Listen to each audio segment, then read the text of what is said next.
In the later days of the good ages of digging and playing, a terrible sound came from the center of the sky, and a light fell down from the place that has no places into a distant and little-known land.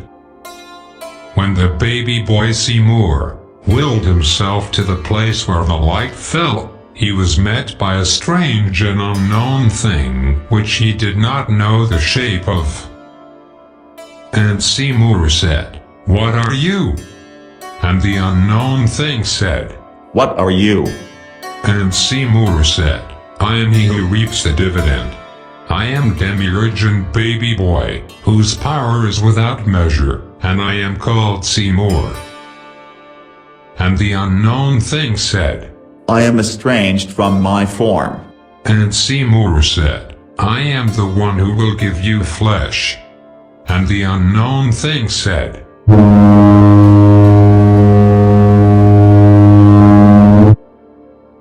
"Now I know who I am," said the thing which was now known.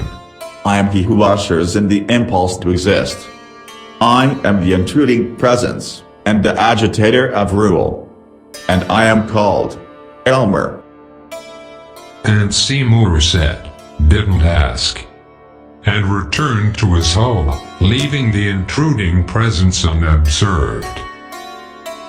In time the reach of the baby boy Seymour grew, and his influence spread across the sands, until by the very latest years of the good ages of digging and playing, his vision and his knowledge had begun to encroach upon the distant and little-known land where the thing now called Elmer had fallen.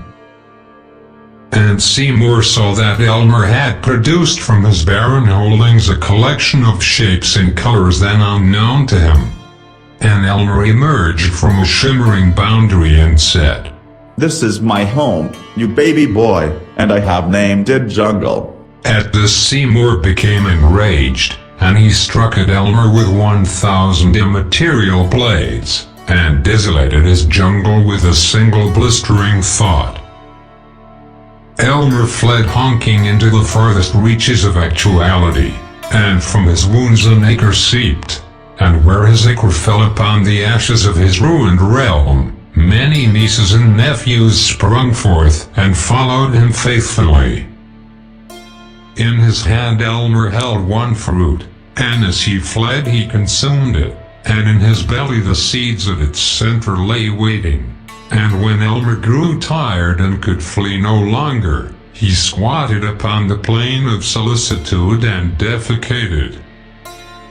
And from his dung a wide river flowed, and the seeds in his dung produced trees.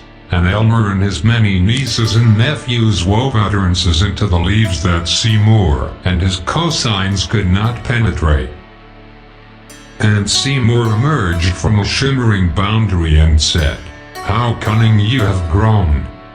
It is the boon of actuality that you are allowed to persist." And Seymour produced from the derivation of tact a license, and upon the license was written, "Elmer the Ape, Funny Monkey, Vendor of Fruit." And Seymour said, "Do not think you are beyond me." And the license went into Elmer, and became lost in his form, and changed him.